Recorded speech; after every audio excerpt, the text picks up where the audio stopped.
All right, welcome back, everyone. We are going to get started again. I hope everyone enjoyed that quick break and is feeling refreshed. In order to spare you from hearing our housekeeping video again, I will just remind you that the presentation you're about to see isn't legal, investment, or accounting advice. We encourage you to seek the counsel of a professional service provider to apply this content to your specific circumstances. And with that, I'll turn it back over to Syed. Thank you, Laura. Welcome back, everyone. Good afternoon. Our next session will be focusing on venture capital and growth equity. With us this afternoon, we have three distinguished panelists, and I'm excited to have a insightful and a thoughtful conversation on a broad range of topics. But before we head into the discussion, I want to do a brief introduction on our distinguished panelists. It's going to be a few minutes. A lot of accolades to be read here. So I'll start with Krish Panu. Krish is the founder and managing director of PointGuard Ventures. For more than 2 decades, Krish has built successful technology businesses that have helped create multi-billion-dollar markets, and he has led companies through explosive revenue growth and global expansion. Before PointGuard Ventures, Krish was chairman, CEO, and president of AdRoad Inc., a worldwide leader in mobile resource management solutions. Krish built the startup company, raised more than $80 million in venture funding, and brought it through a successful IPO and successful secondary offering.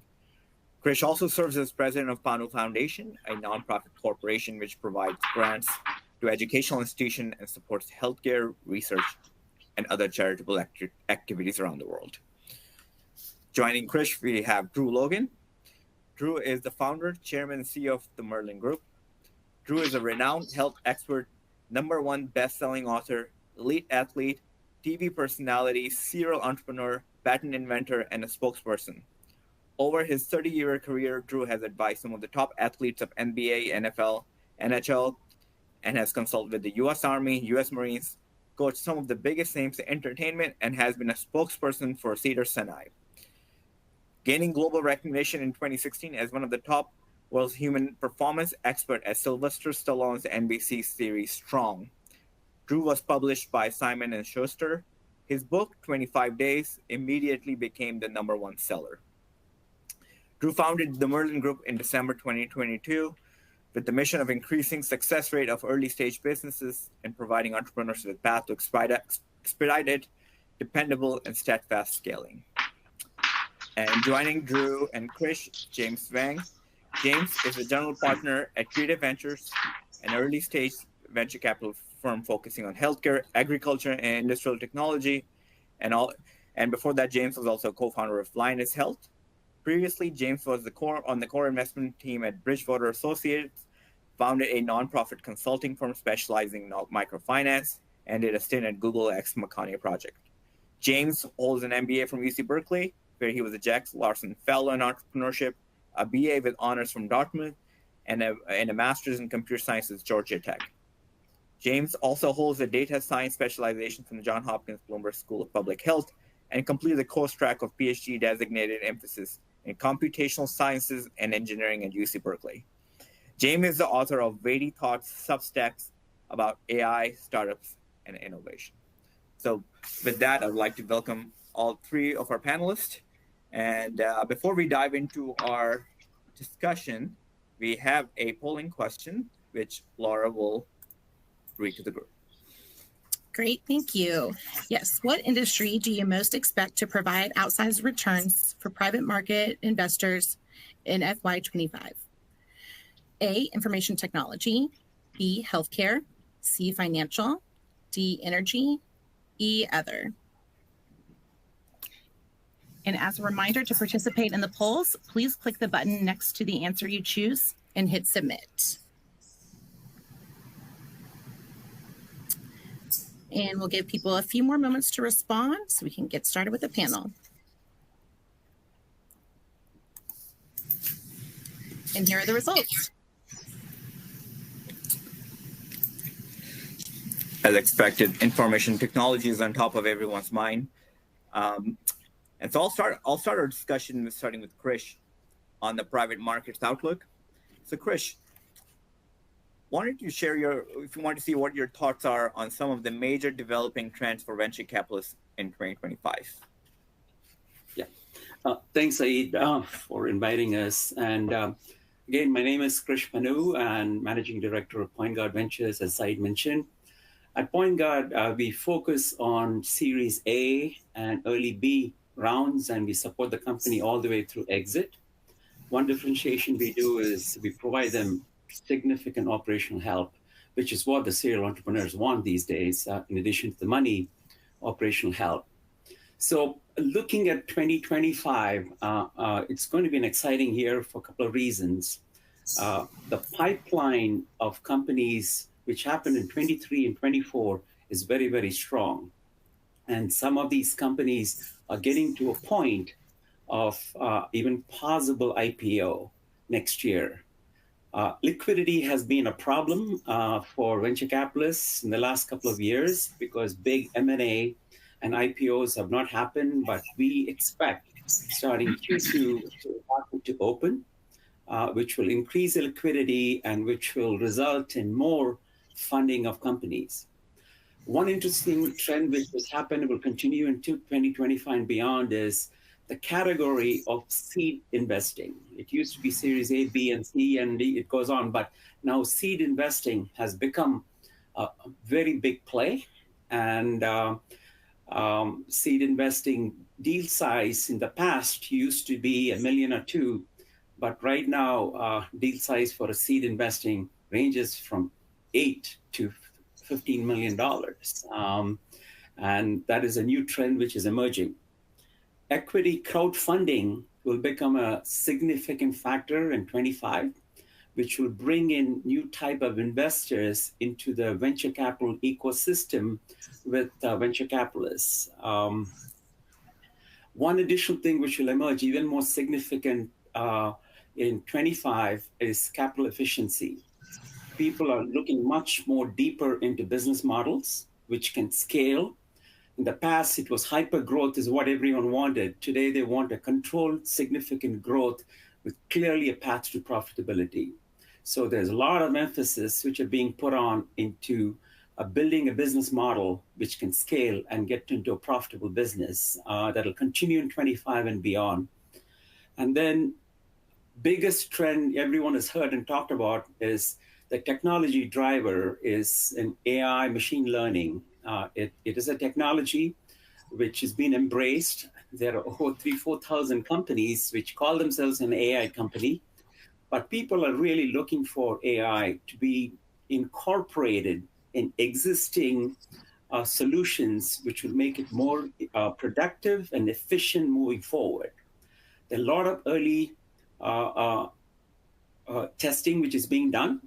Testing to production in AI has not happened, but there are very compelling solutions which will emerge, which will make our existing businesses, traditional businesses, to be more efficient, productive, which will increase the profitability.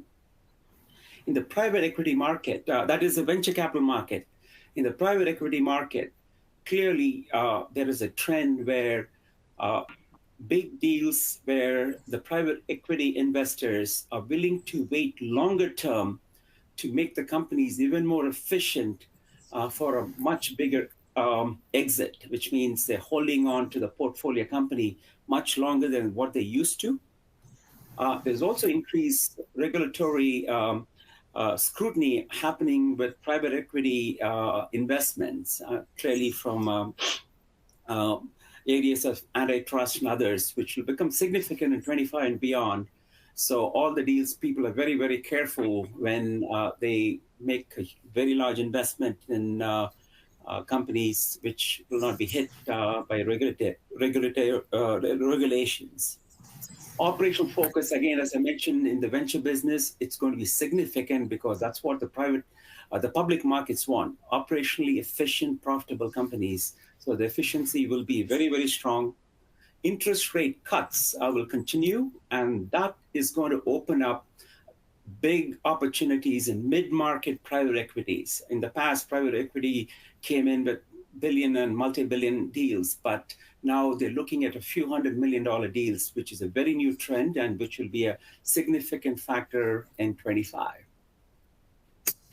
Interesting, Krish.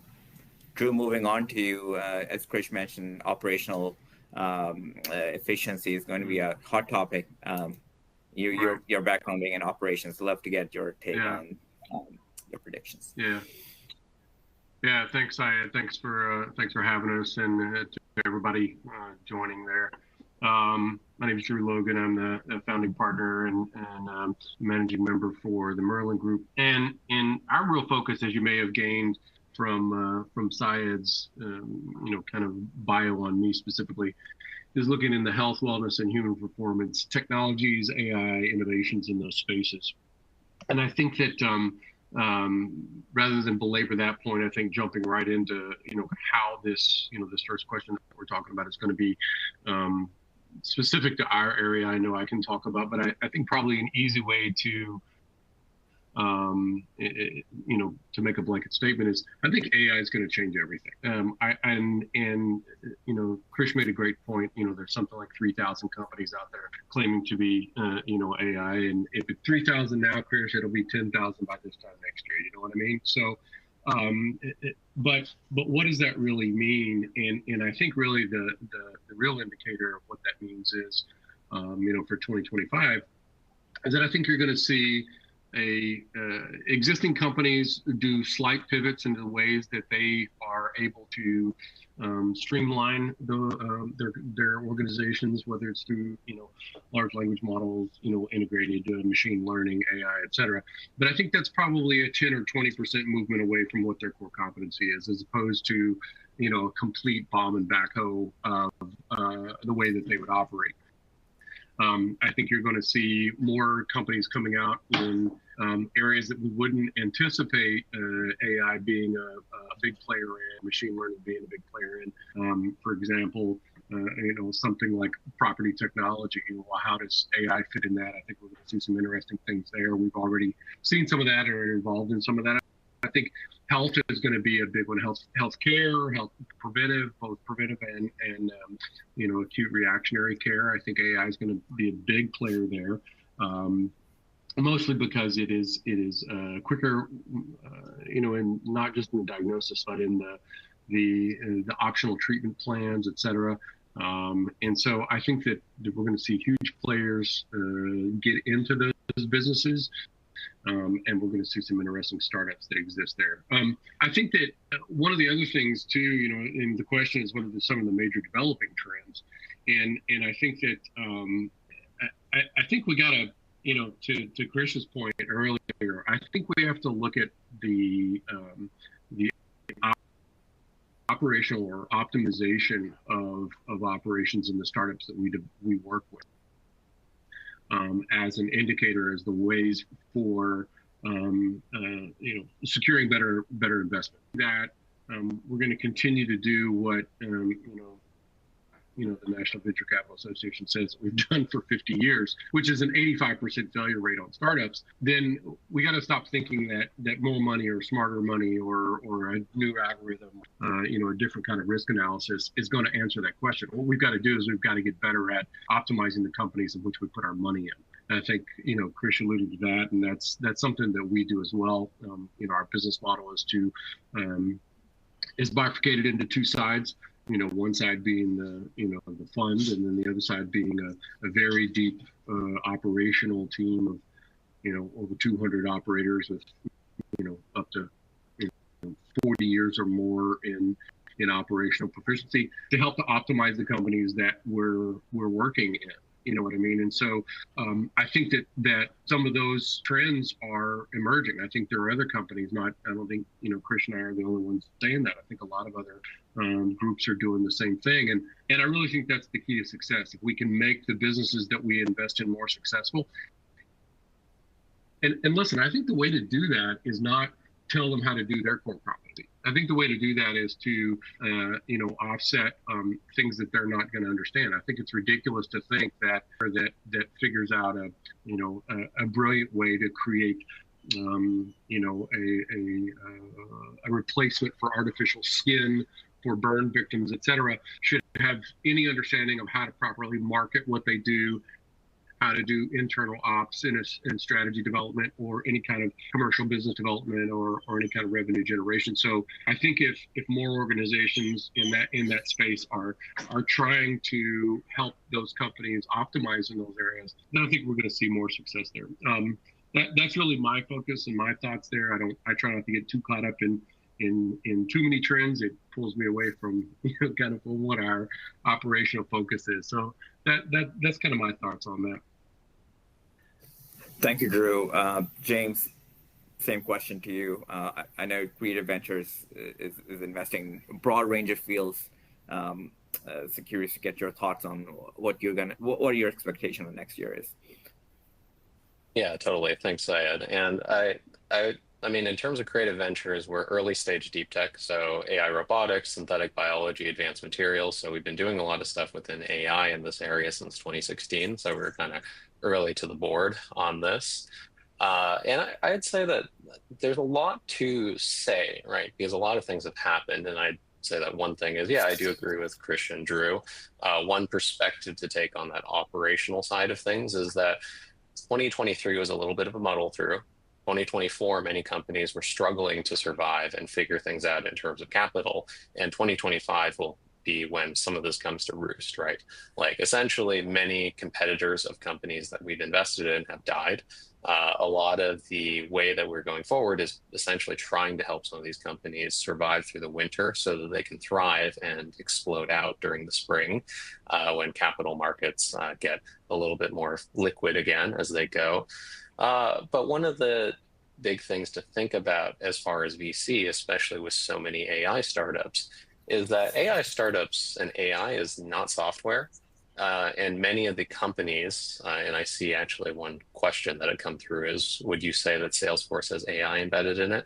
Many SaaS companies now are putting in AI into their products. It's easy enough, especially if you just put it as a front end for many of these things. Some are trying to embed it more deeply. But the challenge is AI doesn't actually work the same way that traditional software did, with very low startup costs and very low marginal costs.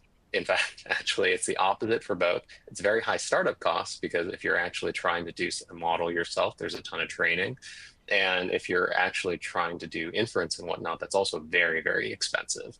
So the business model will have to fundamentally change for VC with AI, and thinking about it from a very different perspective that in a way harkens a little bit further back to something like semiconductors.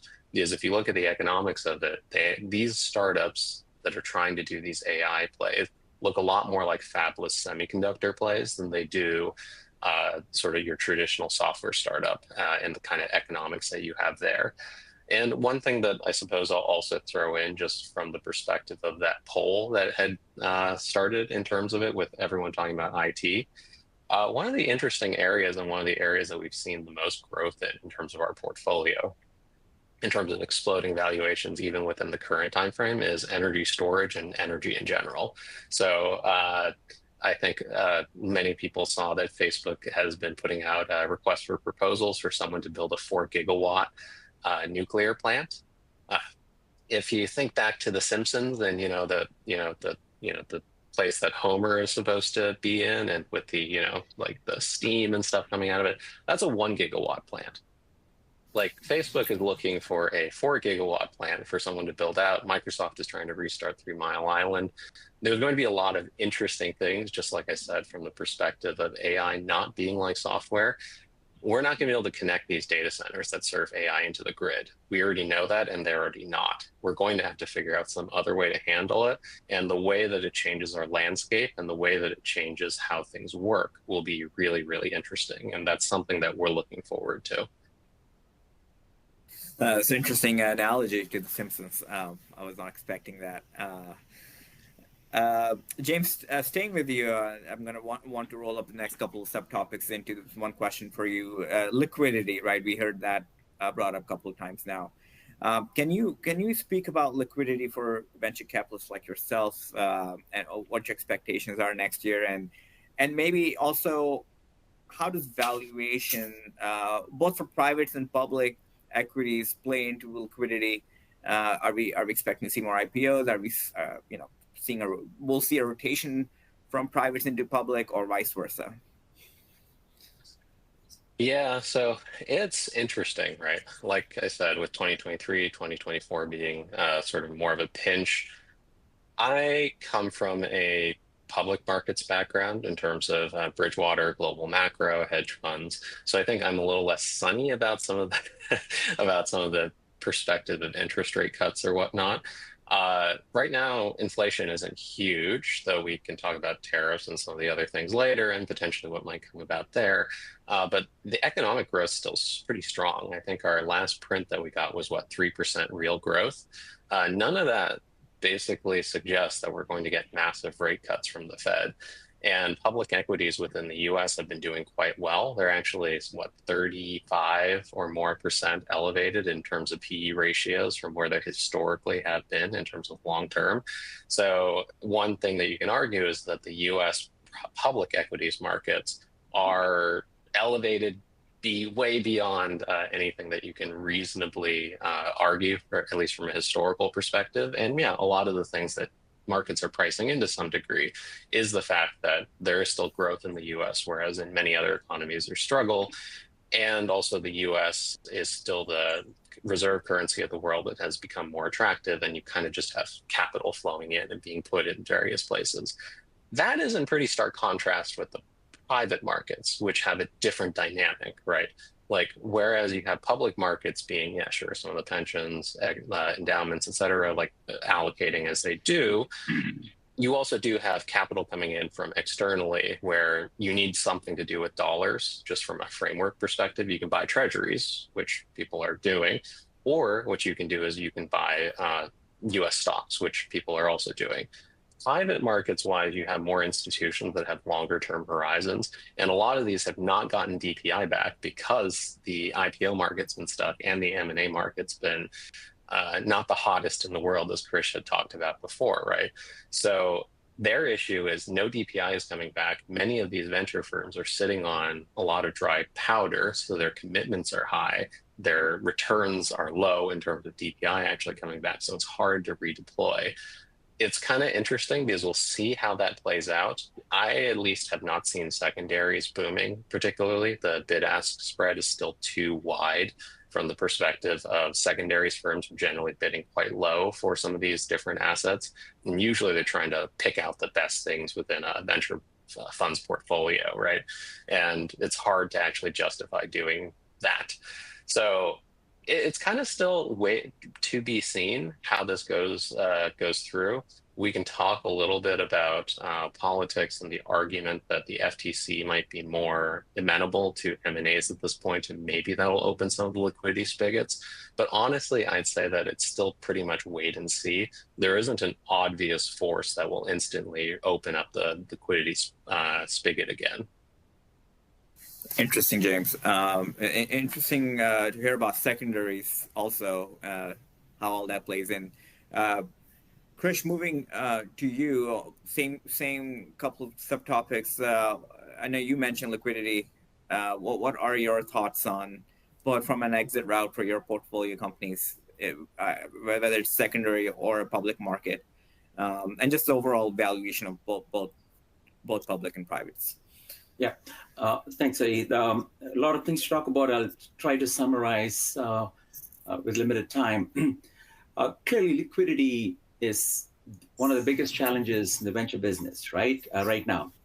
The M&A activity, larger companies have not invested a lot in R&D, but they are investing significant amount of time doing diligence for buying companies. And they've really figured out what are the top 5, 10 they want to do when things settle down in first quarter next year.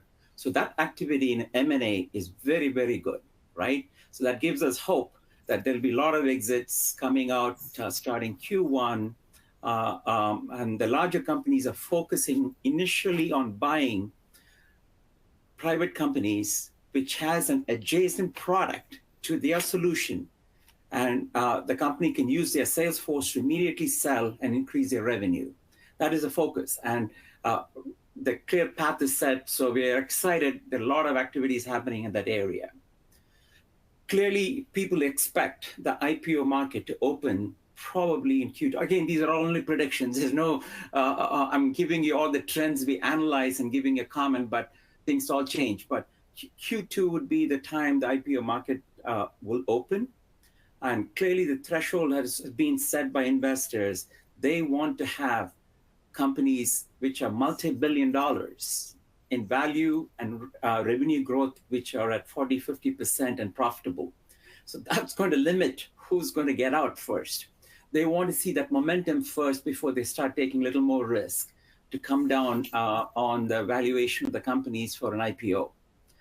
So I strongly believe there'll be more significant M&A activity, but the IPO market would be very, very picky and choosy on the size, and all the bankers are very, very cautious to take things out which will be very attractive and show the growth path, which will create the momentum, right? That activity is in place. But the biggest challenge in venture business today is everyone has heard about unicorns. Unicorns are private companies with over $1 billion in valuation and above. Today, there is $2.5 trillion in unicorn in all the venture capital's portfolio, which over 50% of those unicorns have been in the portfolio for nearly 9 years.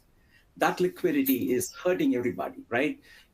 Not being liquid, but the valuations are there, it's hurting the IRR. So everyone is really waiting for the M&A first, then an IPO. And we firmly believe it's going to happen, right? It is going to happen, and we are excited about it.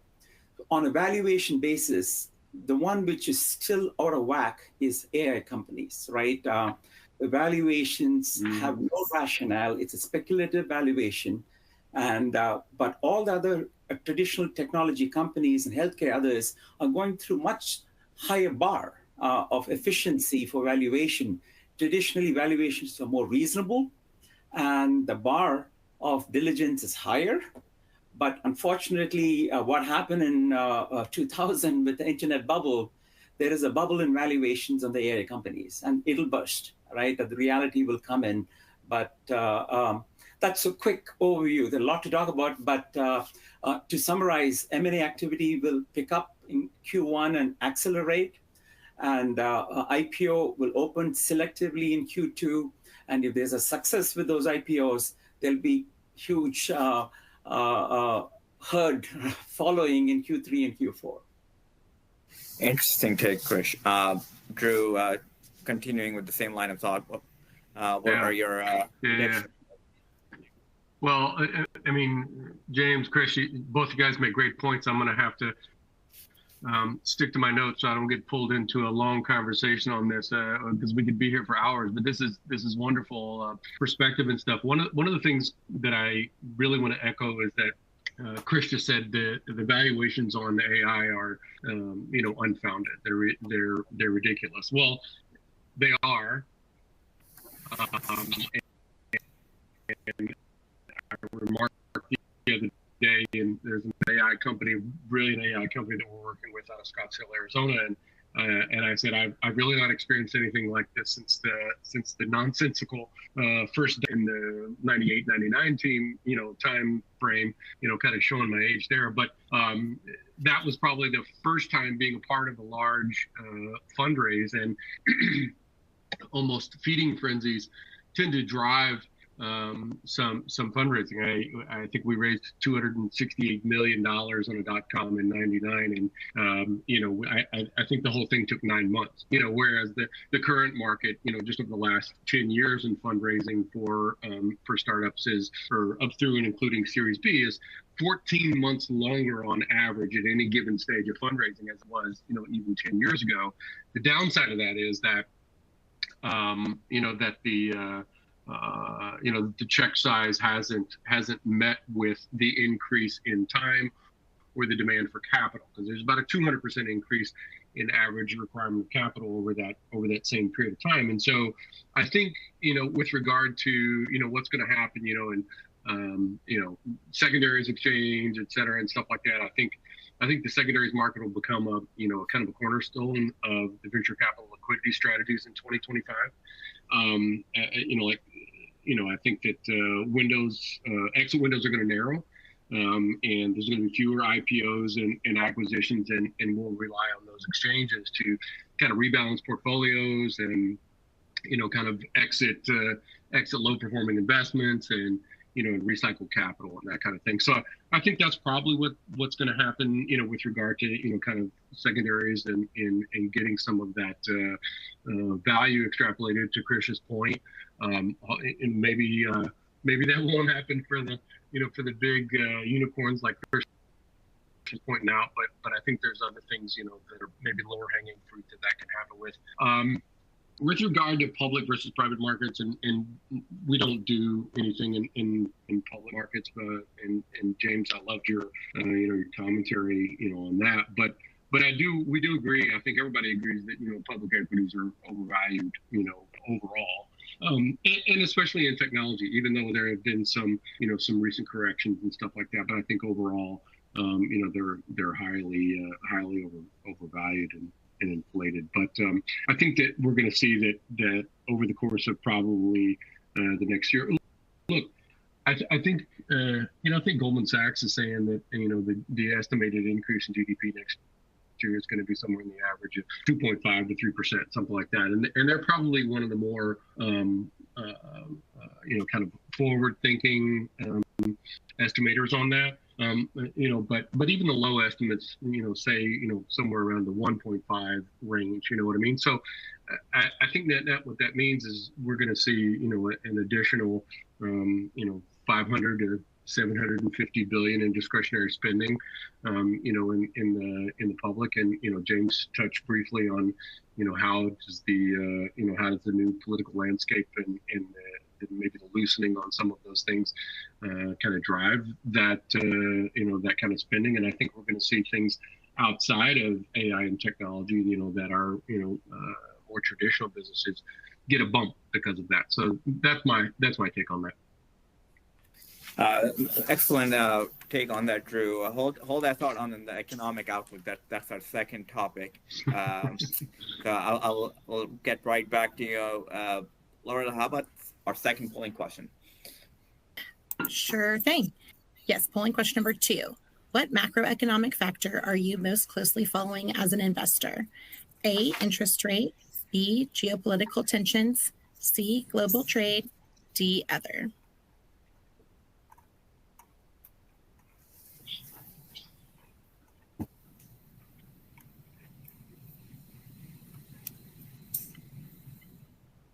All right, we see people's answers coming in here. We'll give everyone a couple more seconds to respond.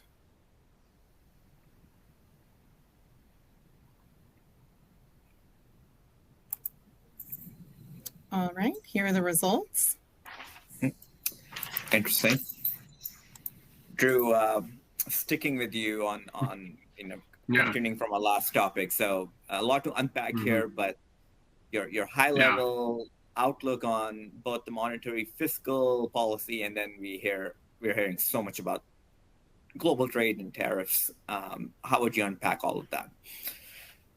Well, that is, that in and of itself is, we could speak hours just on that subject, but unfortunately, I think a lot of that is going to be speculative. I think it's speculative now to have. We can run the traps on how is it supposed to work.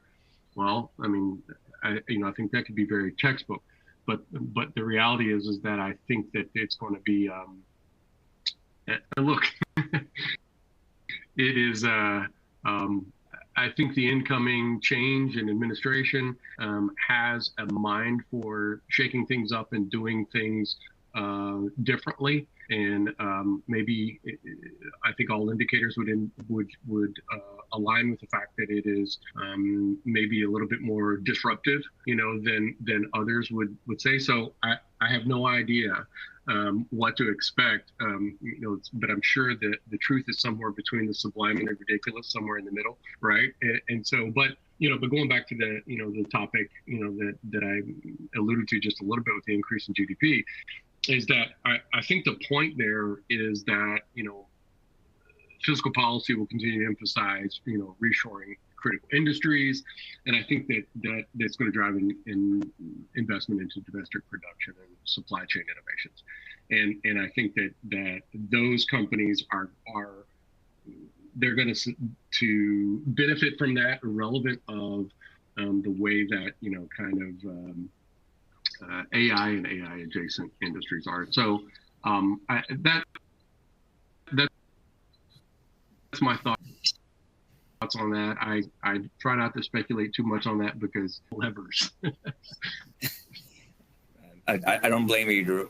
James, continuing on your thoughts as well, you touched briefly upon some of the macro factors you're monitoring. How are you going to unpack the next 12 months, maybe longer, from an economic, both from fiscal and monetary policy outlook? Yeah, I mean, they're linked, right?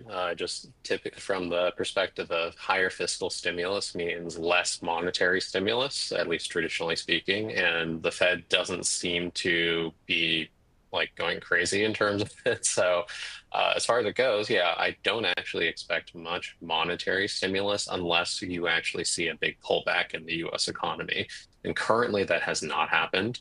And it doesn't seem to be immediately happening and by any real indication coming up. So that's on that side. In terms of fiscal, it will be interesting, right? Like we talked, it's speculative about tariffs. It's speculative about whether or not people are going to continue to see high levels of fiscal spending within the US.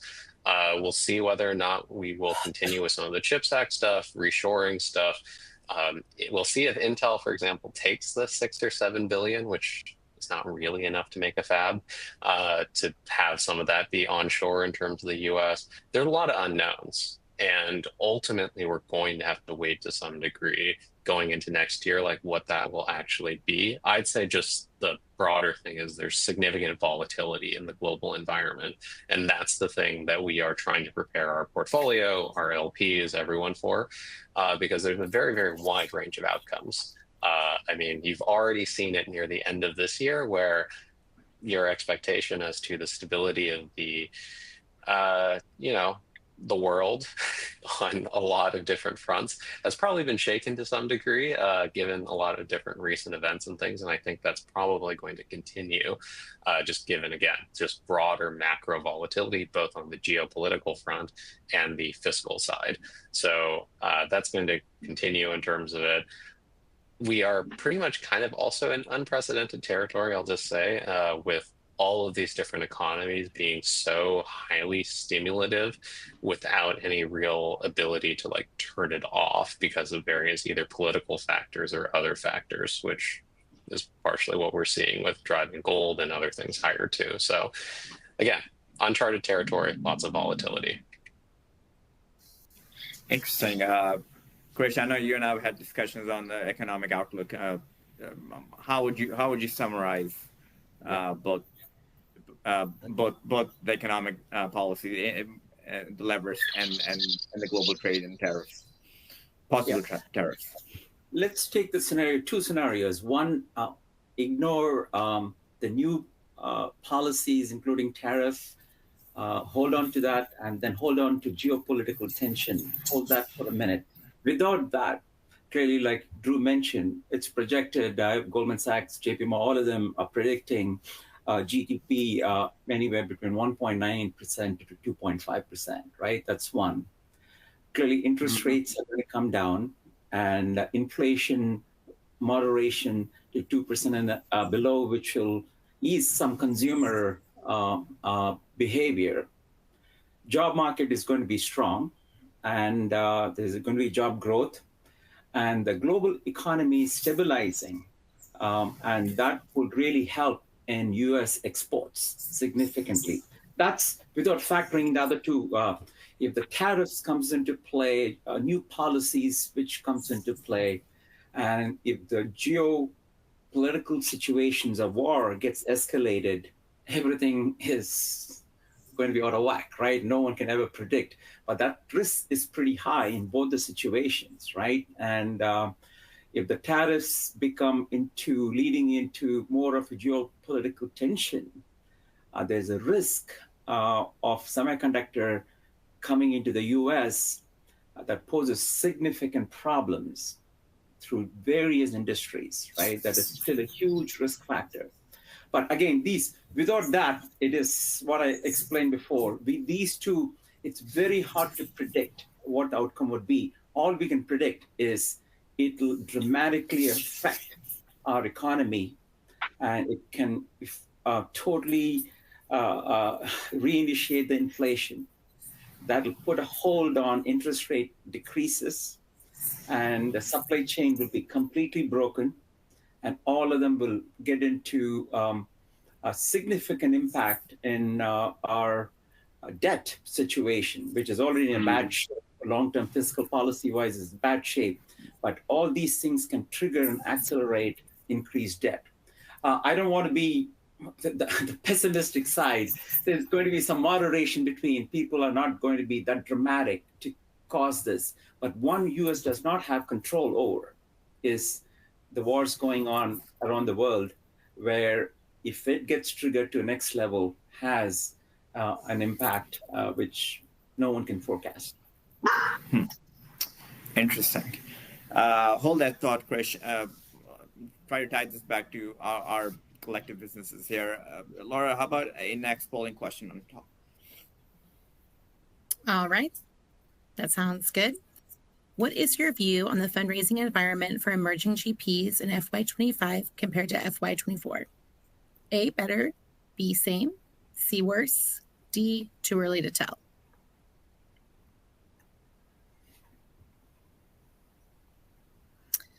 And as a reminder, if you would like to receive CP credit for today's webcast, you will need to respond to at least 3 of the 4 polling questions.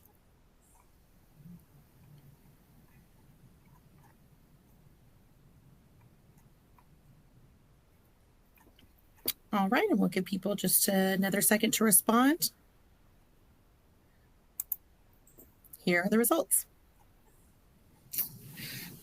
Interesting. Kind of what I was expecting. Krish, continuing from our last thought process on the macro, not being too pessimistic or a lot of unpredictable variables in play right now. How would you tie all of that back to the fundraising for yourself? I know you've been in the midst of fundraising, and obviously your founders looking for additional capital infusion. Would you provide some commentary there? Yeah. So I give you a comment on 2 different fronts: fundraising as a venture capitalist, and then fundraising for a startup, right? So those 2 different things. But fundraising for venture capital, the money is available, right? Clearly, there's multiple people who are entering the market to participate in the venture ecosystem. Clearly, the traditional pension funds, and then the traditional endowment funds, and then family offices, and then now clearly hedge funds and mutual funds are getting into being part of that ecosystem. So that spectrum is increasing. Additionally, there's an inflow from overseas. Overseas funds are actively want to participate. Clearly, dollar is the universal currency, and everyone wants to participate, and they're allocating a lot more in the 24, and I believe in 25 and beyond, to the private equity and venture capital than they did in 23. So there's going to be more allocation in the portfolio construction into venture and private equity market. So that is good news. And the challenge is going to be because all the LPs are chasing existing relationship with the venture fund. New first-time funds are finding it more difficult, and I believe it will continue to be difficult for the first-time fund in 25 and beyond. That might change, but at this point in time, the capital which is available is chasing the new funds created by existing VCs who have provided good IRR. So that's happening, and it's very, very positive. And there's an addition of the global money coming into the funds, which has really created everyone having the fund situated in Cayman Islands or BVI for helping to get the overseas investors through the right process. So that's from a fundraising for venture capital. From a company perspective, as I mentioned, there is a lot of activity in the seed round. And if the operational efficiency is not there, or they're not delivering, for them to get into A round financing, the bar is very high, right? And so if they don't deliver on the commitments they made on the seed round, operationally, I mean, there's always, we can make a judgment that nothing happens in a startup, but if they're totally off track and the customer traction is not there, getting into A round is very, very challenging. Once you cross the A round and you perform, B and C are relatively easier. And with the IPO market and M&A market opening up, there'll be a lot more investments happening in the B and C round than in the C and A round. Interesting. James, your thoughts on it? I know you're in the midst of a new fund. How has your experience been thus far, and what is your outlook on fundraising for your fund? And then a few comments on portfolio company fundraising. Yeah, I mean, going off of the polling question, very few people said it was worse, right? I think it's hard to expect it could be worse than it has been in terms of a pullback. I mean, look, I talked with a lot of different folks who've been through a lot of different market cycles. Like some of the different GPs that I reach out to and everything have mentioned, yeah, this is pretty much as bad as they've seen post 2008 and post 2000, just in terms of like cycles and difficulty in terms of raising venture funding. I'd say that as a whole, it does also mean there's a lot of interesting opportunities, which also becomes useful, at least from being able to show results and have some of these things come through. So there's an interesting bifurcation. A lot of the big GPs, like Krish was saying, like a lot of existing relationships, but more to the point, large VCs have seen the big concentration of funds flowing through to them. There's been a lot of consolidation in the broader venture market. I expect that to probably continue. And this is similar to many other industries. If you look at the hedge fund industry, for example, like a lot of it has turned into a few large pod, like kind of organization of multi-strategy, like multi-manager type platforms, right? Like over time that's consolidated, and we're seeing a similar sort of thing within the venture market. And yeah, so it'll be interesting to continue to see. I still see like lots of interesting opportunities for specialist funds. So we're biased, obviously, as a small specialist fund, especially given these dynamics within the market. But it definitely has been tough. 2025 will probably be easier, but that's just because 2024 and 2023 were especially difficult. In terms of companies, though, big bifurcation there too. Obviously, OpenAI seems to be able to keep being able to pull in more money, though they will need to do so even more quite soon because they'll burn through that capital they just raised in not that much time, probably. So it's been interesting seeing that effect within that market. But most startups have still been struggling. Even if we have seen some companies actually be great from like a momentum perspective. One of our battery companies, for example, went from 4 million to 8 million to 14 to 140 million in less than 20 months in terms of valuation. And we say it is quite justified, but even so, they're still staying quite disciplined. Because it is still such a difficult environment to get capital in, even though they've been able to get it quite well. We've been warning them, and others have been warning them that you shouldn't necessarily count on that. So lots of good disciplined companies, still tough, but we'll see for 2025. Interesting. Drew, I think I heard a chuckle from you from fundraising questions, so love to get your thoughts. Yeah. Well, I think that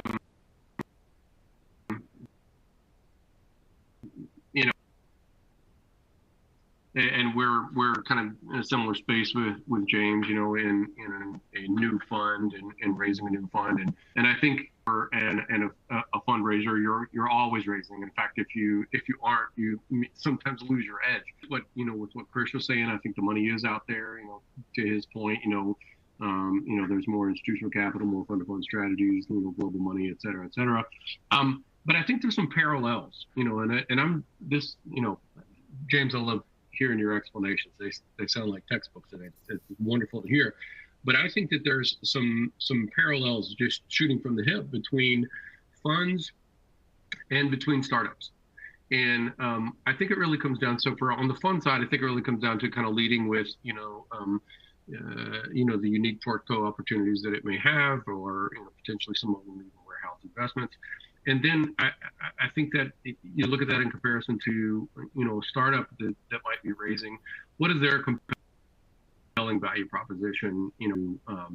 Whatever the vertical is in which they're raising. And the reason why I say that is that fundraising in this last quarter is increasingly competitive.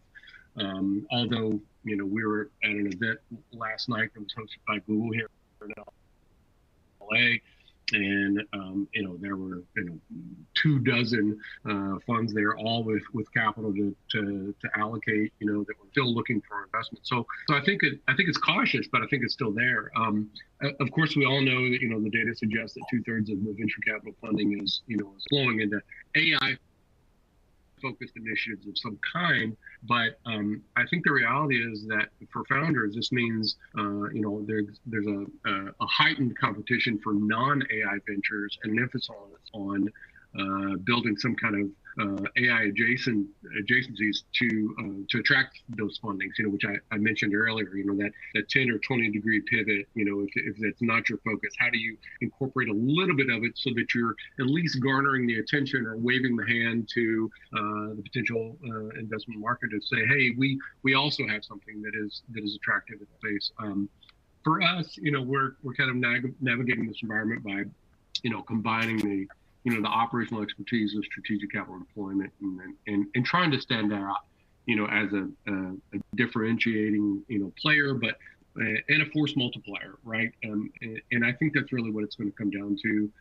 I don't really love the idea of saying, that it's better or it's worse or it's, I think it is what you say, and yeah, I think you got to be really careful about what you say. If you say that raising money is hard, well, you're probably not going to work well with me, because I literally never ever say that. You know what I mean? And so I understand that it is a challenge, but that's the business we're in, right? And so get out there and get after it, and rather than bemoaning the fact that it's not coming easier to us. You know what I mean? And so it's agree with Krish's first point. The money's out there. Just got to get out there and get it, and figure out what the differentiator is, and the compelling value proposition, whether you're a fund or whether you're a startup. I think it's the same. Yeah, and I'll echo that. Totally agree, Drew. And ultimately, it's like these are some of the best times probably for returns. Like if you look at posts like 2001, 2008, et cetera, some of the best vintages in venture ever, and probably it's going to be a similar sort of thing here. It's both a challenge, but also a great opportunity in terms of it. Yeah, no, I would agree. Yeah, one additional thing, Syed, in the same topic is the large LPs and even mutual funds, hedge funds, they clearly want to do direct investing in private companies, which has little more momentum, right? Clearly, they want more diligence, but even the LPs and funds, they are all requesting to, because they do get updates on the companies, and if they wanted capital, significant capital, there are direct investing from the LPs. That's right. Becoming more popular now, and which is okay as long as the company succeeds, and they are very reasonable in the expectation, and they accommodate the valuation request of the company, which helps everyone. So that is a new trend emerging, that the LPs are requesting funds to do direct investing in the next round. That's interesting. Yeah, I would echo that sentiment as well. I would echo that sentiment as well. We're seeing that as well, and in fact, a lot of times we're leading with it. And the feedback that we're getting from the LPs in that space is that, or in that thought, please, is that they're saying, look, we feel like it's a way to protect the investment overall. If the fund is, say for example, if your fund is taking 20% of the available raise, the company's raising 20 million and you take 4. I'm making up the numbers. You know what I mean? And they go like, well, we would like to support that with, bringing on whether it's their direct investment or they're part of another SPV or something, we'd like to be able to join in that. And so we're seeing the exact same thing as what Krish is saying there. Interesting. Andrew, hold that thought for our next. I want to get some hot takes on the next topic, right? Sure. Laura, can we proceed to our next polling question? For sure. Polling question number 4 of this section. What is your outlook on artificial intelligence as an investor? A, bullish, B, bearish, C, too early to tell, D, no opinion.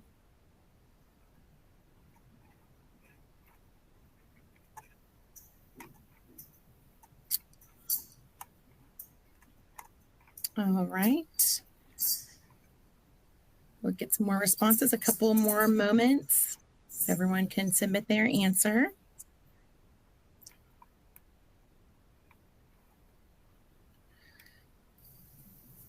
All right, and here are the results. Oh, thank you. As expected, a lot of speculation. So we are just running a little over, gentlemen. So, Drew, I asked for a hot take on AI. We have, as expected, have talked about this at quite a length. Yeah, we have. How would you give me the punchline here for AI?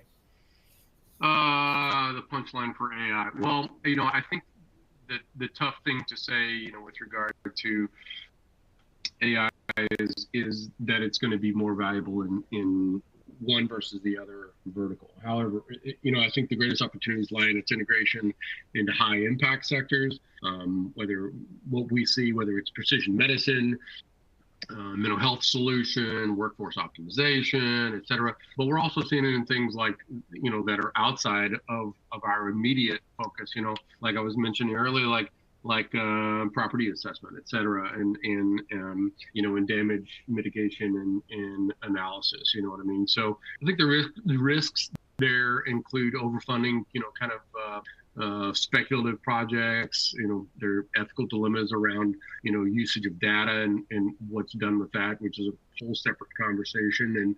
And then I think there's the potential for, I think James was speaking earlier, is, some regulatory crackdowns, or maybe the opposite. Maybe it's not the regulatory crackdowns. Maybe it's kind of the loosening of that. So those are kind of some of the, as you call them, punchlines, as I would see it. Our strategy is to try to focus with clear measurable outcomes, with clear KPIs that say, there is a commitment to, ethical practices and, ensuring immediate impact and long-term sustainability. So I think that's probably going to be the challenge, no matter what the vertical is. Health, wellness, it doesn't matter. Building, whatever it turns out to be. But I think it's transitioning from experimental applications to much more widespread deployment across industries. There's breakthroughs in everything from, like I said, diagnostics to operational efficiency. So those are my thoughts with regard to AI. I know you and I had talked about this, at great length before, but that's in the interest of time, that's the CliffsNotes version of that. Absolutely. I think we would need a separate session on AI. James, absolutely. Your concluding thoughts and hot take. Well, I'm writing an entire book on this that's coming out later in August, but it's so look, there's as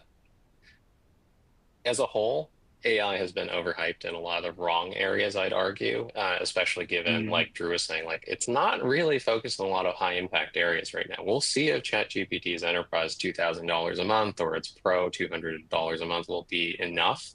But a lot of the places that are most interesting are quieter, and we agree in terms of precision medicine, drug discovery, even materials and engineering design that we're seeing right now for AI applications, but it's still ultimately a tool right now. What it is the ability for the first time ever for an automation technology to take advantage of handling a little bit of variation. Not even that much variation, just a little bit of variation. And if you think about it more from that perspective, it opens up a huge amount of areas that can have a lot of value, but it looks much more vertical by vertical than it typically does, like just a horizontal sweep across. And I think some of the lessons from the internet are being overlearned by the venture industry right now, both in terms of what they think the economics are for AI, which it's not, because again, very high marginal cost for AI, but also the kind of integration and kind of platform that you might be able to build versus horizontally versus vertical by vertical. Thank you, James. And Krish, concluding with you, I know you and I've had discussions on AI at length. Yeah. Well, why don't you take us to our conclusion and leave us with some nuggets there? Yeah, thank you. From a high level, every large corporation at a board level has approved an AI initiative within the company, right? That's happening, number one. Second, a budget is being allocated for AI. They really don't know what it means. And now the organizations are running around to figure out where they can do a proof of concept and demonstrate an ROI. All these activities in the last couple of years has resulted in less than 5% of the companies have been able to demonstrate ROI on what they described they're going to budget and fund a program in AI. Very small number. And this has raised a lot of questions on the priority within large corporations. Like Drew and James mentioned, there are going to be a lot of companies developing tools which can be traditionally implemented in old companies which are going to upgrade with the newer technology. That's where the first AI is going to be implemented. For example, customer service, documentation, document productions. These are all very traditional old businesses, which is going to be automated, more efficient. People are not picking that yet. They're trying to look at the new things. They don't know what they want it for, and it's not there yet. The valuations are too high, and they're going to be set companies coming out, and some of these tools companies will get absorbed and bought by larger companies for them because they want to bring in capability inside. And same thing happened in internet business, right? It all boiled down to one large e-commerce company and Amazon, one large couple of search companies and Google and Yahoo and eBay and Marketplace. It's going to shuffle out. There's not going to be one platform company which is going to solve all these problems, right? And that's one issue. The other big issue is data protection. All the companies want, because the customer data is at risk, and when the algorithm and the learning goes nonlinear, the exposure on these companies are very high. They do not want the data to be outside. They want on-prem applications. That's one issue. The second, this is creating a big thinking, and we talked about it briefly, on it's not a CPU-driven computing, it's all GPU-driven, graphic processor unit driven AI. That's why NVIDIA is 3 trillion plus, right? And Intel is nothing because the CPU is gone. This has triggered how you manage power, how do you manage data center, how do you manage cooling, water associated with data centers. These are all something we never even thought about. Now the GPU has driven data center facilities, water, power, what kind of power, what kind of cooling. So there's a lot of infrastructure issues which will evolve, create new businesses and more new jobs in non-traditional technology companies, but it's going to create, but people are thinking through all these, right? So companies want on-premise, they cannot build a data center. They don't want to put it out there. And if they put it out, the volume required to process this data so huge, the data center has to have a cooling and power. So a lot of moving parts, but there are companies which will evolve with tools which will get incorporated in old-fashioned businesses to make it more modern. That's where the ROI is going to come out. Today, it's not very clear. Interesting. Thank you, Krish. Appreciate those thoughts, James. Drew, appreciate your time. And with that, this session comes to an end. I want to thank all three gentlemen for your time, and hopefully we got a lot of takeaways from this conversation. So thank you. the information in the connection. If anyone wants to connect with any of our speakers, their information is linked in our console. And with that, I will turn it over to Dylan and Emilie for our next session. Thank you. Thank you. Awesome. Thank you, Syed. Well, good afternoon, everyone. This will be our last session of the day. Thanks for holding in there with us. I hope you found the conference to be insightful so far. My name is Dylan Peters.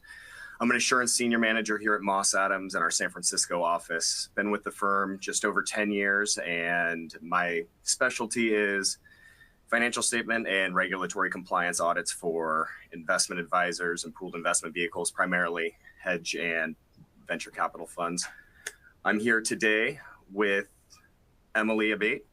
She's a director at Iron Rose Partners, a compliance and regulatory consulting firm, also a former branch chief and securities compliance examiner at the SEC. So we should have some interesting insight from her today. With that being said, Emilie, do you want to go ahead and let us know a little bit more about yourself?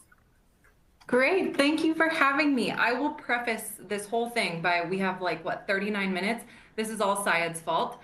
I am actually a recovering public accountant myself. I started my career at E&Y, and Syed gave me my very first ever hedge fund training. So this is completely his fault that you all have to listen to me for the next 40 or so minutes. But thank you, Dylan. It's great to be here. Let's see, I'm a director with Iron Road Partners. We're a regulatory consulting firm. We've been around for, close to 3 years. We were founded by Igor Rosenblit, who was the head of the private funds unit at the SEC. He spent some time in rulemaking, also with the asset management unit at the SEC. We started sort of catering more so to private equity and real estate, and we've now sort of grown and expanded to all things alts, including quite a few VCs and ERAs, and then also looking now at the retailization of alts, a lot of the 40 Act funds that are sort of becoming what's old is new again, I suppose, and then a lot of the broker-dealer work as well.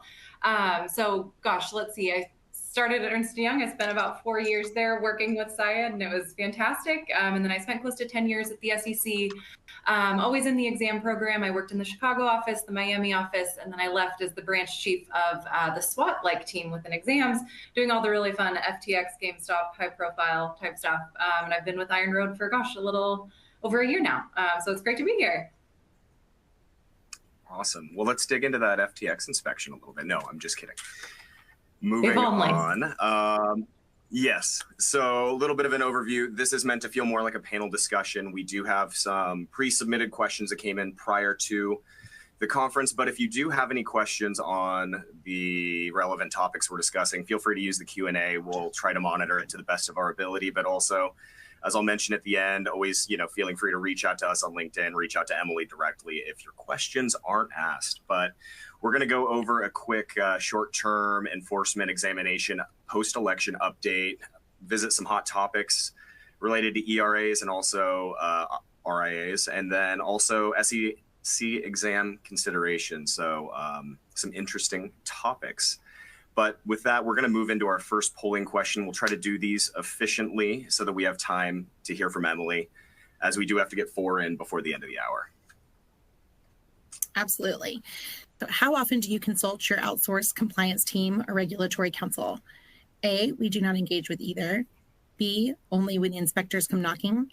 C, we only engage with regulatory counsel. D, for all compliance matters.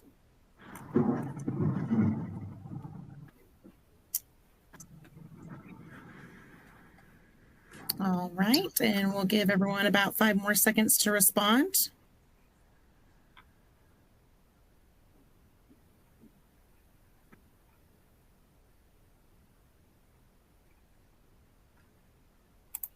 And here are the results.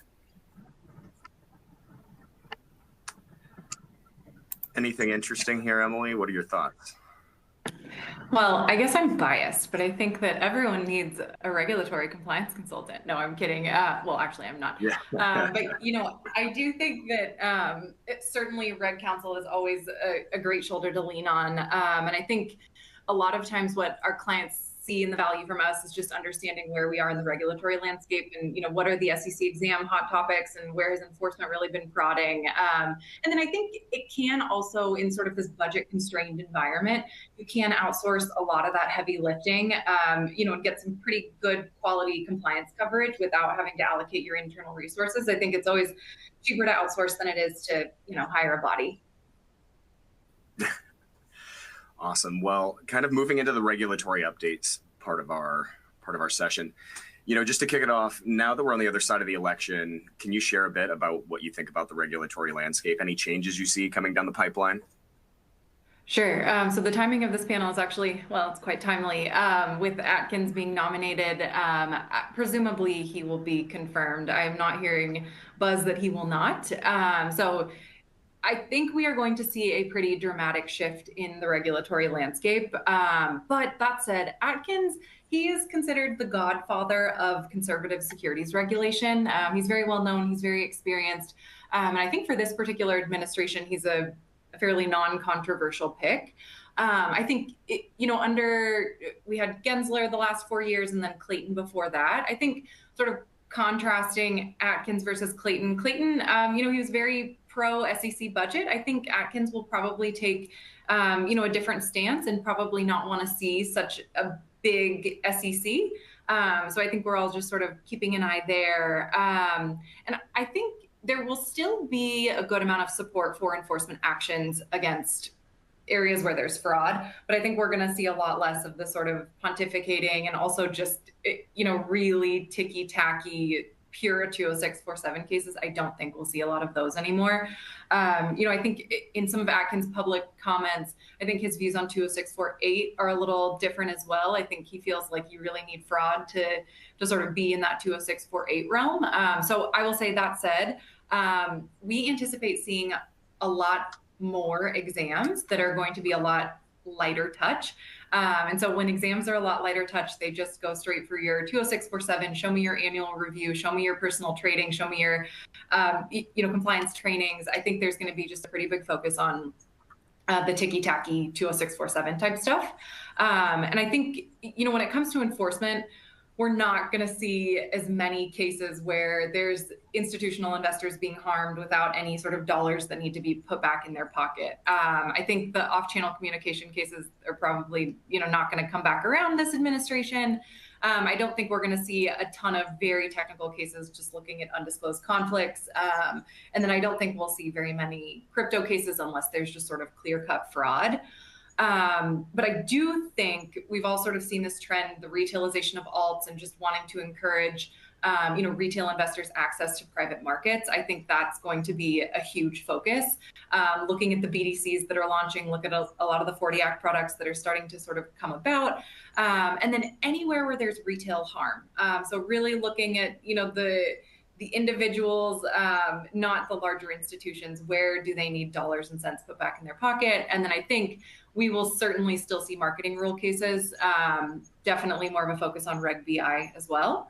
And then on the exam front, I think, we've been seeing a lot of very complex management fee type questions being asked on exams, really digging into those private equity type issues. I don't think that we will see a lot of that on the exam front. I don't think that we will see, a ton of exams concerning institutional investors, but I do think that there will be a continued focus on retail, looking at just compliance program across the board. Have you allocated adequate resources? Are you doing side-by-side management with RICs, marketing rule, Reg BI, all things retail focused. Awesome, that's interesting. What about on the rulemaking front? Any changes there? Sure. So I think we sort of braced ourselves for a flurry of rulemaking activity. I'm sure you all remember the marketing rule came out during a similar period of time. We haven't seen it yet. So we're just sort of giving it a few more weeks. Let's see if anything else gets pushed through. But once, the new chair comes in, all of those proposed rules are sort of off the agenda. We do anticipate on the custody rule front, something that potentially comes out to make it easier, when it comes to custody rule and digital assets, perhaps digital assets get carved out. I think we will likely see something around the definition of accredited investor and just how do we ultimately have retail access alts a little bit more effectively. We've heard buzz that the pay-to-play rule might have an update. It's a little bit clunky as it is right now, which would obviously impact both ERAs and RIAs. And then probably a little bit less applicable, 17A7 on the Investment Company Act side, looking at cross trades there. So that's just sort of on the pure rulemaking front. I do think that we will see some additional guidance on the marketing rule. I would not be surprised if we see a FAQ that comes out very quickly to clarify, some of the areas where managers have been having trouble. So that's sort of what we're expecting, but everyone's just holding their breath. Let's wait and see. Awesome. Well, Laura, I think we're going to move into the next polling question. If you could go ahead and advance. Yep. Perfect. Yeah, poll question number 2. Do you have a dual-hatted chief compliance officer? A, yes. B, no. C, not sure. D, yes, but plan to change in 2025.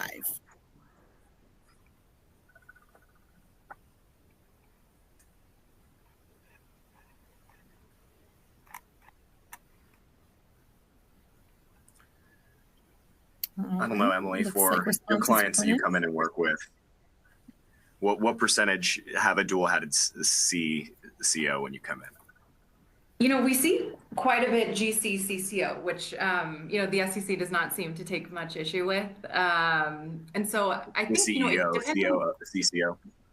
CEO, CCO definitely will raise the hair on the back of some examiners' necks. But I think so long as you're allocating adequate resources, I think you'll be just fine. But, it certainly depends on size and obviously resources and budget constraints. It's always an issue. And, some compliance programs, you don't need the whole kit and caboodle. So maybe you don't need a dedicated CCO. Awesome. So diving into some of the hot topics that were on our intro slide, for ERAs that don't carry some of the same regulatory burdens as fully registered advisors, can you tell us a little bit more about the risks that are specific to our non-registered or exempt reporting advisors? Sure. And I think ERAs, I do think in, under a new Atkins SEC, I don't think that there will be as much activity in the ERA space. So I think everyone can probably just breathe a sigh of relief there. But I will say, just framing this big picture, it's not uncommon for the SEC to do an exam of an ERA. They need to have a reason to go in, but if they feel like they need to, they will. And a lot of times this comes up with headlines, and the examiners are all over the news. They read it, they subscribe to everything. The SEC provides them with, tons of information. They also have what's called PCRs, tips, complaints, and referrals. And so people have the ability to write in, and who knows if it has merit or not. But that said, to the extent that a portco ends up in the press and maybe it's a negative story, and for whatever reason, the sponsor is named in that story, if examiners feel like they have a reason to go into ERAs, they certainly will. Again, under Atkins, I don't think that this will be rampant, but you can imagine, right, sort of post FTX, where, a lot of ERAs were sort of wrapped into it. You could imagine something like that, especially in a weakened economy. It's possible. But that said, I think ERAs, it's really important to make sure that you've nailed down just sort of your core compliance, because while all of the Advisors Act does not apply to ERAs, there are certain elements that definitely do. And so you don't want to be caught on your back foot to the extent you get a phone call for whatever reason. And so I think given the environment we're in, I'm sure a lot of folks are struggling with valuations. I know we have a lot of clients that struggle with valuation. I think taking a close look, and this comes down sort of post insight as well, your write down, write off, anything that's hovering close to zero. And I think we'll touch on that later in the presentation as well. But just really getting comfortable with your models, and whether you're using a third party, just really making sure that you're comfortable with your inputs. And I know on the audit side, it's always a big focus as well. And I think the other area that the SEC can really look at and dive in is your marketing materials. What did you represent to investors? 206 will always stand, right? And so if you're holding yourself out to do one thing and you are not doing that, the SEC will cite you for it. It can certainly go to enforcement as well. There's no sort of, shield just because you're an ERA. Conflicts are another huge area, making sure that everything is disclosed to investors. I think when an examiner comes in, they are looking for conflicts. That is the very first thing that they're going to look for. How could investors have been disadvantaged in any way, or how is the advisor benefiting from it? And now that I spent, gosh, close to 9 years with the SEC. Now that I'm on the other side, I think it's an interesting perspective shift. It is a lot of times with my clients, well, almost always, it's not intentional. It's just that, this conflict was there and it was not fully addressed. I think examiners sometimes can, have a little bit, maybe a jaded view, right? And so come in really looking for the issues. It's their job after all. MNPI, code of ethics, just making sure that you're staying on top of all of it. I think for a lot of our clients, especially when you play in the PE VC space, you feel like it's, not always top of mind just because your strategy does not necessarily align with personal trading. But again, under an Atkins SEC, you're going to see a lot more questions around code of ethics, just very ticky-tacky 20647 type questions. Pay to play is also on this list, and I think it's interesting to mention simply because an exam is going to be a look back. So they are going to look back 2 years. And so even though we are, post-election, I imagine there was, a considerable amount of activity in the political contribution space. And so examiners will not look at you today. They will look at the conduct for the last 18, 24 months. Going back to the top bullet point here, the dual-hatted CCO question and, our polling question, just can you, dive into that a little bit more, how the SEC views compliance programs where there isn't a dedicated CCO? What are they looking for? And what are you seeing that needs to be implemented if that is the case? It's a really good question. And I think dual-hatted CCOs come up a ton in the ERA space. I'm sure, just given structure of the business, there is certainly not necessarily a need to have a dedicated CCO.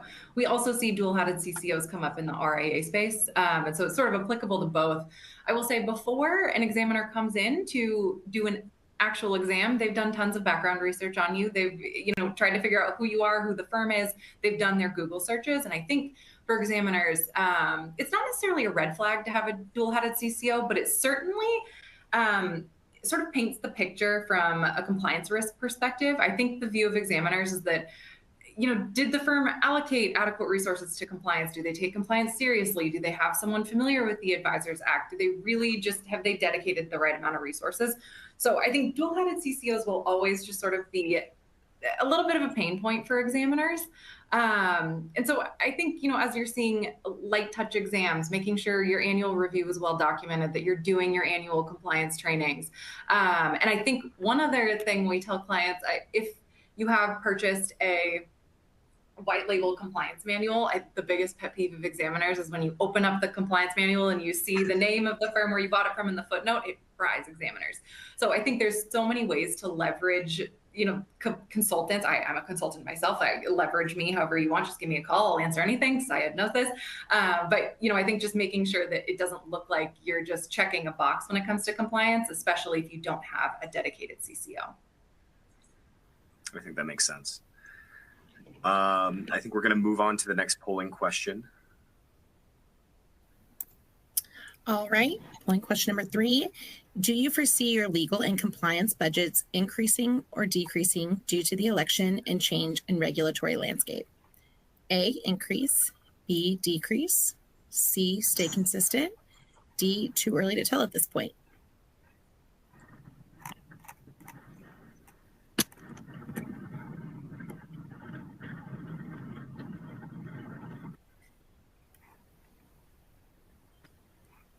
All right. I think everyone's pretty much a pro at these polling questions by now.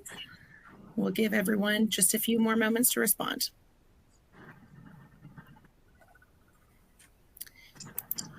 And here are the results.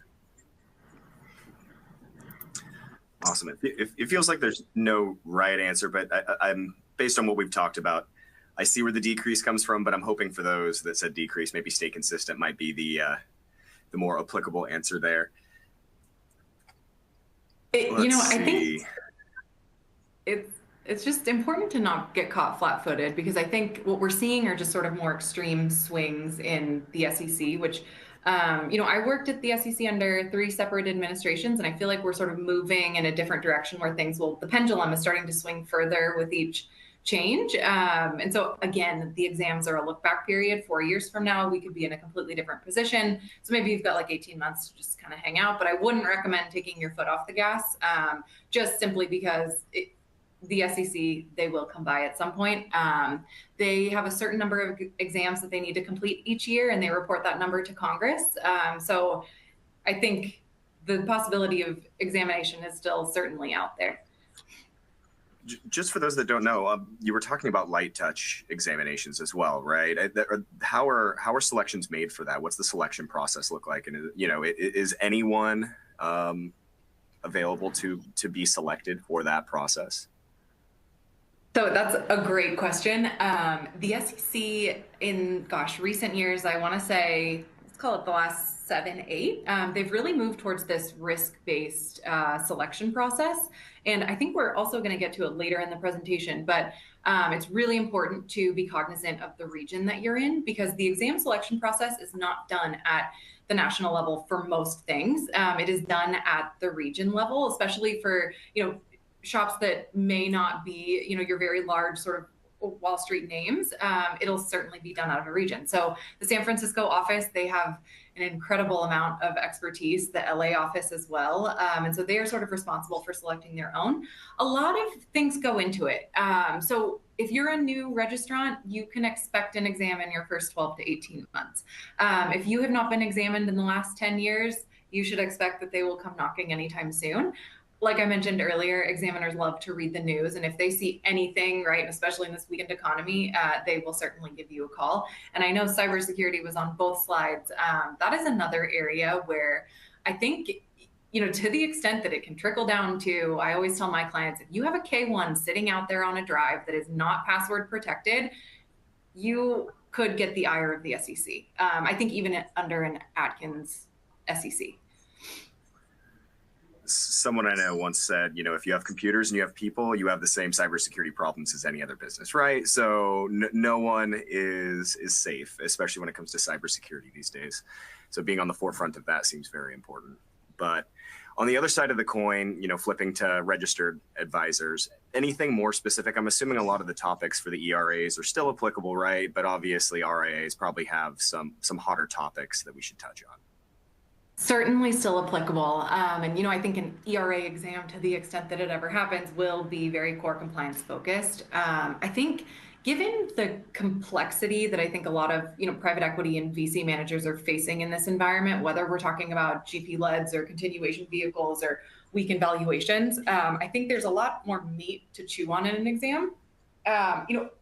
Ticking down these, the marketing rule came out. I do expect that we'll get some clarification out of an Atkins SEC. But that said, I just sort of hot topics that are coming up recently with a lot of my clients and on exams as well. The question is DPI performance. And it sort of depends on how you're calculating DPI, but I think in most cases it's not. However, examiners have come in and really needed an explanation as to why it's not. And so making sure that you can really articulate that. And also making sure that your marketing materials, to the extent that you're including DPI, make sure you have the appropriate footnotes that explains it. The other thing that's been coming up on the marketing front is case study selection criteria. And I think it's, in this fundraising environment, I know it's definitely getting tougher. And so how are you developing your marketing materials and how did you select that case study? We've seen it on a number of exams now. A lot of our clients have sort of moved to largest and most recent, but we've seen firms really try to get creative with that case study selection process, and it's really, really difficult to footnote if you're not being consistent across strategies, across funds. You really sort of get yourself into hot water if you're not being consistent with the criteria you're using. So those are two sort of hot topics on marketing, although we could talk all day about marketing, as I'm sure a lot of our CCO marketing reviewers in the room probably just want to pull their hair out. Let's see, fees and expenses. This will always be a hot topic for the SEC. The SEC has a software where they document their reviews on the exam side. And a fun fact is that there is a little box in that software that is for recoveries. And it's for the dollar amount that you can get the advisor to pay back to the clients, whether it's your wealth management clients or whether it's to investors in the fund, ultimate trickle down. So fees and expenses, I don't think will ever go away. I think from an enforcement risk perspective, I think if you can indicate there's dollar value harm, I think that's an easy way to get yourself to enforcement. There, I think it may be a little bit less relevant, but use of affiliated service providers. This comes up quite a bit with our clients. How are you benchmarking? Are you time tracking it all? Do you have policies and procedures around it? How are you really getting comfortable that this affiliated service provider, which I'm sure, you can do it better than what's out there if you were to hire a third party, how are you really substantiating that? So on the back end, that question comes up quite a bit when we test. The two big questions around fees and expenses are allowability and allocation. So do your fund docs allow for this particular expense, and how did you choose to allocate? And especially when you have side-by-side management and multiple clients, it's always a risk. And so just making sure you have policies and procedures that are really tailored to how you are allocating. Another area that I think sometimes gets a little lost is broken deal expenses, and especially when there's co-invest involved, is co-invest paying their fair share of the broken deal expenses. So making sure that, how do you determine at what point is the deal broken? At what point does the clock shut off for expenses? And also, how's the allocation determined, right? Is it, based on interest, or have we sort of pared back and there's no longer liquidity for a certain vehicle? So broken deal expenses are always a pain point.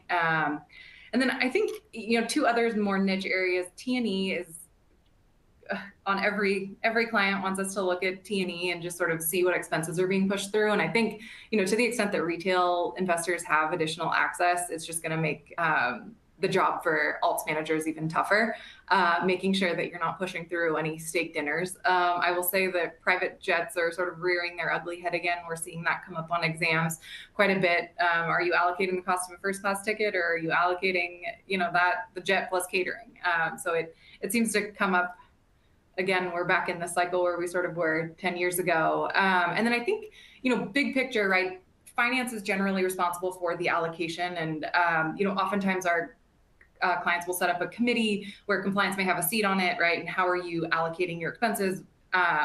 Compliance should be testing that allocation. So it should be a function that's sort of outside who is doing the allocating. A lot of our clients, for their high risk expenses, they'll just put them on a cycle. And so say every 3 years, we're going to test low risk. For every high risk, we're going to test it every year. And so making sure that compliance is testing and definitely has a seat at the table when it comes to making sure that everything is allowable. Valuation, another very interesting topic. I'm sure you all saw the UPS case that came out, and I'm sure everyone on this call struggles with valuation.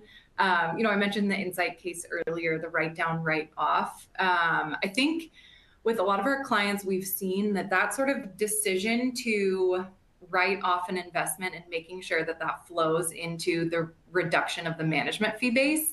We've seen sort of a gap between, say, finance and compliance when it comes to, okay, this investment's been hovering at zero for a really long time. Should this actually be removed from the management fee base or not? Or are we just waiting until it ultimately hits zero? And is it in fact being removed from the management fee base to the extent that your docs require it? So we, do that review for quite a few of our clients. But, back to the UPS case, it's really interesting. Obviously, it's not an investment manager, but I think the principles of this case, it's basically a playbook for how the SEC will approach a valuation case. In the case, they were using a third-party valuation agent, which obviously is always a good thing to do, but they were not providing them with the full set of information. And so I think it's really important, to the extent you're going through ODD, right, and you're representing this to your investors, and yeah, we're using a third party, making sure that you are providing them with all of the relevant information. And then I think they made the argument that on the comps front, right, that one's a union shop, one wasn't. I think just making sure that you're really comfortable with your valuation process, it's going to be really important as we sort of, enter this period of weakening. I know we touched on conflicts. It's all examiners are looking for.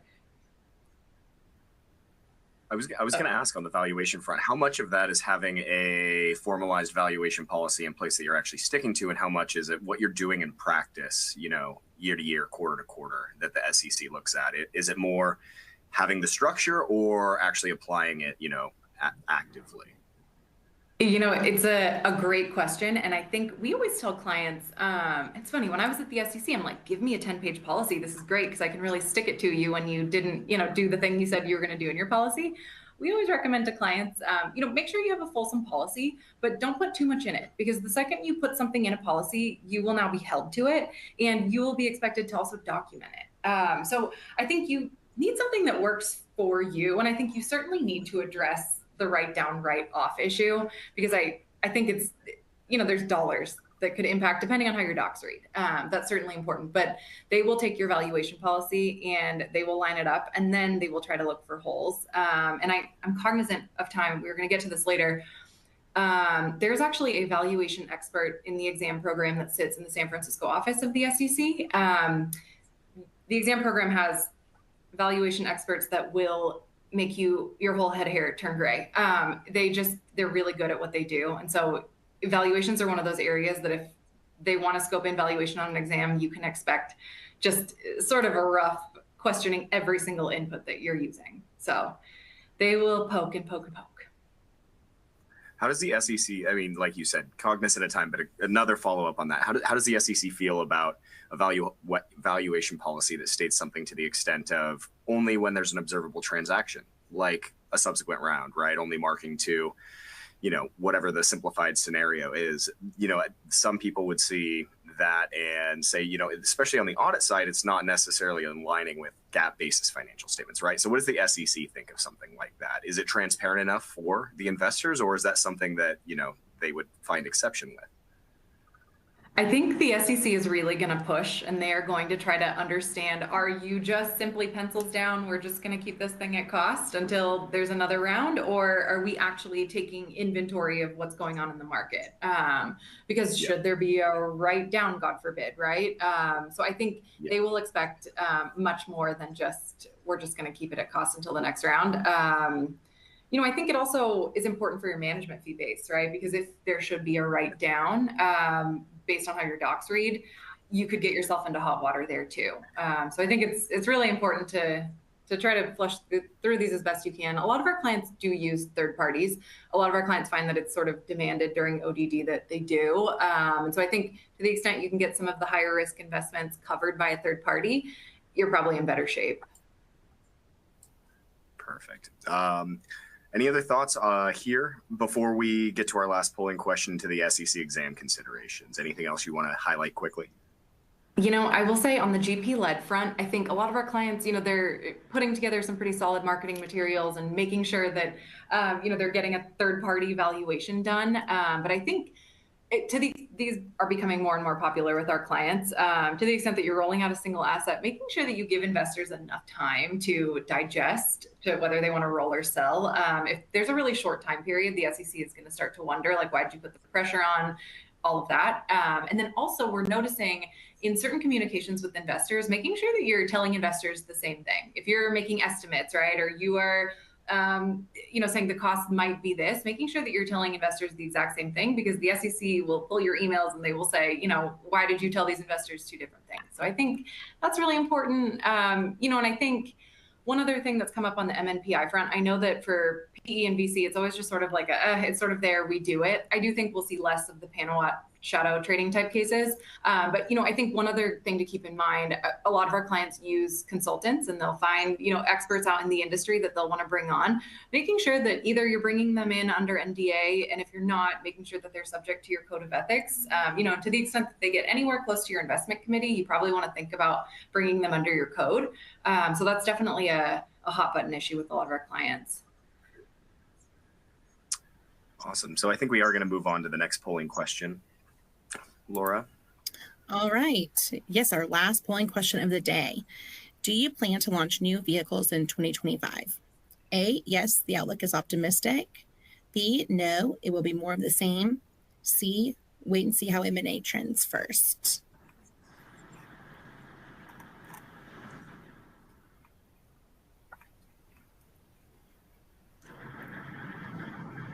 Based on what we've heard today, it feels like there is optimism, and I think everyone's kind of sharing that. I do know quite a few clients that I know that are launching new funds in either Q4 or Q1 2025, so I'm hoping that is majority of the answer. All right, well, let's see. Here they are. All right, it looks like it's a pretty even mix, which is interesting, but I think waiting to see is definitely very applicable. Let's see. So I think, the last thing we were going to touch on, SEC exam considerations, obviously with your experience working with the SEC, you have probably some insight that most of us don't. I'll kind of let you take the last 5 minutes we have and just kind of cover whatever hot topics you want here so that we can get the most out of it. That sounds great. And I think one thought on the polling questions, CVs are obviously very popular. And the other thing that seems to be coming up is warehousing. So shops might find a good deal, keep it on the balance sheet till we launch the vehicle. Yep. Ton of considerations, tons of conflicts to think through there. So that's sort of, we all go to the conflicts of interest as compliance people. It's an obsession, if you will. But no, I think we've covered a lot of this. I think RIA versus SEC examinations they're a different experience.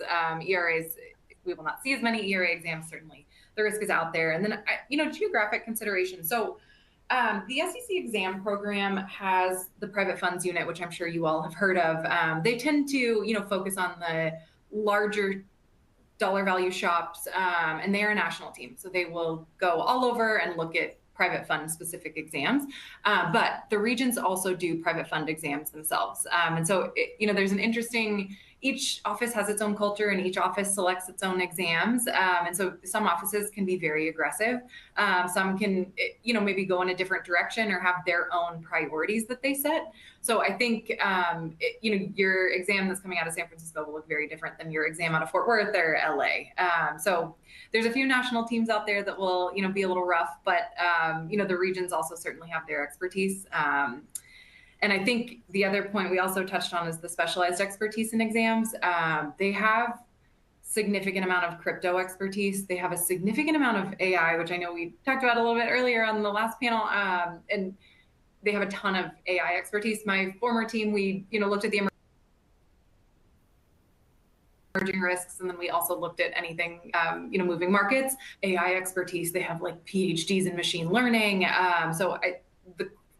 When the SEC does not understand something or exams doesn't understand something, they will always start with marketing. We've seen some marketing exams looking at how are you disclosing your use of AI, and is that actually how you're using it in practice? So tons of expertise there. Obviously, there's plenty of private funds expertise and valuation. The specialists, one of them sits in San Francisco, and they really can give you a run for your money. So just sort of being prepared there. And then exam preparedness, in this sort of Atkins SEC environment, I think making sure that your doc production is just somewhere accessible, and sometimes going through that mock exam exercise. You don't need to go through it every year, but once every 3 years, where are the documents? Can you easily produce them? Can you be responsive to a request list within their 1 to 2 week request period? Just making sure you're ready. And another tool that the private funds unit and a lot of the exam regions use is what's called a day one presentation. The SEC will ask you to put together an entire presentation that talks about your business and also the risks that are associated with it, plus your compliance program. How do you allocate fees and expenses? Making sure you're ready to go with that day one presentation can make your life a whole lot easier, because now that I'm preparing some day one deck presentations on this side of the table, they are a bear. So, I think there's ways you can stay on top of things. I will say, if anyone's interested in any of the hot topics we talked about, our website, ironroadpartners.com, we have an insights tab. A lot of the more relevant private fund cases we'll tend to write an analytical note on.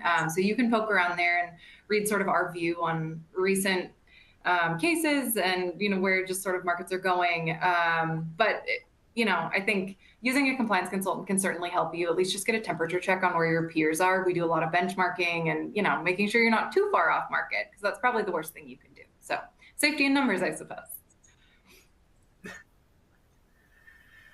Amazing. Well, I get the feeling that, some of these slides and some of the topics could have been its own hour by themselves: cybersecurity, AI, exams itself, but definitely have a lot to learn here. And Emilie, today.